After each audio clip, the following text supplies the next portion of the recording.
Grabe mga ka-dreamers, ganito na nga pala kataas ang baha rito sa loob ng bahay dulot ng bagyong Christine. At sa sobrang taas na nga nito ay hindi na maaninaw ang sahig nitong bahay. Dahil napakalakas din nga pala mga ka-dreamers ng agos ng baha, kaya naman kung inyong makikita ay may mga nakalutang nga riyan na gamit namin sa likuran. Sapagkat kagabi ho mga ka-dreamers biglaan talaga ang pagbugso ng baha. At kapag ganoon nga'y napakahirap kalabanin ng baha dahil napakalakas talaga ng agos. Kaya naman yung ilang gamit nga namin na nakataas naman kahit papaano ay nadala pa rin. Sa totoo laang mga ka-dreamers, lahat ng damit ni mama na nasa isang lagayan ay nadala rin kagabi ng baha. Kaya naman magkakaroon ako nito ng once upon a time tungkol sa mga misteryosong damit ni mama na kung saan na dinala ng baha. Bandang alas 9 nga pala mga ka-dreamers ng umaga na mga sandaling ito. At kahit hindi na nga kalakasan ng ulan ay napakataas pa rin ng tubig. Pero simula naman kagabi mga ka-dreamers ay parang bumaba na ito ng 2 dangkal. Sapagkat kagabi mga ka-dreamers ang taas ng tubig ay kapantay ng flywood. Pumunta nga pala ako sa loob ng bahay para nga kuhain yung maintenance ni mama na gamot. Bali kagabi pala mga ka-dreamers dahil biglaan ang pagtaas ng baha, kaya naman sina mama ay dinala nga namin sa kapitbahay na may second floor ang bahay. At dahil napakataas pa nga mga ka-dreamers ng tubig dito sa harap ng bahay, kaya naman hindi pa makauwi sina mama. Doon nga sa kabilang bahagi ng kalsada ay kitang-kita nyo naman na lampas baywang panikuya. Dahil nga sa napakalaking baha, itong kalsada ay nagmistulang ilog. At kahit nga napakataas pa ng tubig ay may mga ilang sasakyan na nagpupumilit na lumampas. Kaya naman nagkakaroon ng hindi pagkakaunawaan sa pagitan ng mga driver ng sasakyan tapos na mga bahay na napupurwisyo nga nila rito. Dahil sa totoo laang mga ka-dreamers, may mga ilang sasakyan na dumaraan nga rito na napakalakas at hindi man lamang marunong magpreno. Sobrang bilis talaga ng kanilang patakbo, kaya naman yung tubig ay nadadala nila. Di parang magkakaroon mga ka-dreamers ng alon, ayun ang tatama sa dingding ng mga bahay na narito sa kalapit ng kalsada. At dahil nga roon napakalakas ng sablig ng tubig sa kanilang bahay at yun nasisira ang kanilang dingding. Kahapon na nga pala na rin mga ka-dreamers at pumunta nga ako rito sa napakalapit na hotel dito sa amin. Dahil bala ko nga sa hotel na lamang patulugin sina mama kasi napakataas pa rin ng tubig. Nag-aalala kasi ako na baka kapag umulan uli ay tumaas pa iyong baha. Medyo natatakot na talaga ako mga ka-dreamers na maranasan nga yung naranasan namin kagabi. Kaya naman noong bumaba na nga yung tubig baha na hanggang tuhod ay nilakad na namin ito patungo nga roon sa hotel. Sapagkat di hamak naman mga ka-dreamers na mas komportable at ligtas nga rito kami. Pero sobrang nagpapasalamat nga ako sa mag-asawang kapitbahay namin na sina Kuya Marvin at Ate Joanne. Sapagkat sa kanilang bahay namin mga ka-dreamers dinala sina mama kagabi. Tapos sa sobrang lakas nga ng agos ng baha ay tinulungan pa kaming mailiban sina mama. Sobrang naaawa nga ako rito kay Kakang Hati kasi inabot kami ng napakalakas na agos ng baha, kaya naman yung pagtawid sa kanya ay idinaan na lamang sa bintana. Sa totoo lamang nagbakasyon lamang iyan din para nga makita kami after ng ilang taon tapos ganyan pa ang naranasan niya. Mas nakatatakot laang mga ka-dreamers yung naranasan namin kagabi dahil may kasama nga kaming mga pamangkin ko tapos sina mama. At para nga makatulog kami ng maayos ay dito na lamang kami muna sa hotel. Iniwan na lamang muna namin mga ka-dreamers na pansamantala yung inuupahan namin na bahay. Nangungupahan lamang naman kami roon mga ka-dreamers at hindi nga sa amin iyon, kaya naman pwede namin iyong pabayaan. Charot!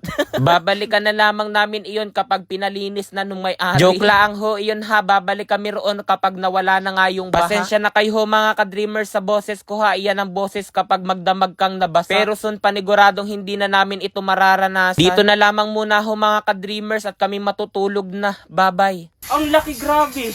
Ayan na.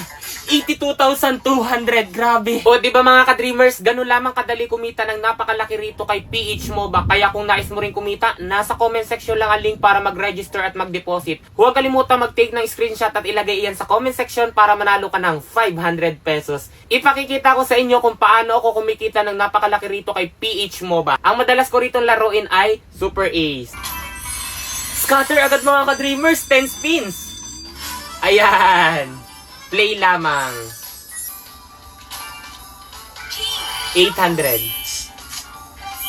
Oh, 800. Oh, 1,800. 21,000. 20,000. Wala. 21,000 tapos 20,000. Mapapasunto ka talaga kapag gano'n ng 3,200. Oh, 30,000. 30,000. Mapapasunto ka talaga pag yun ang premyo.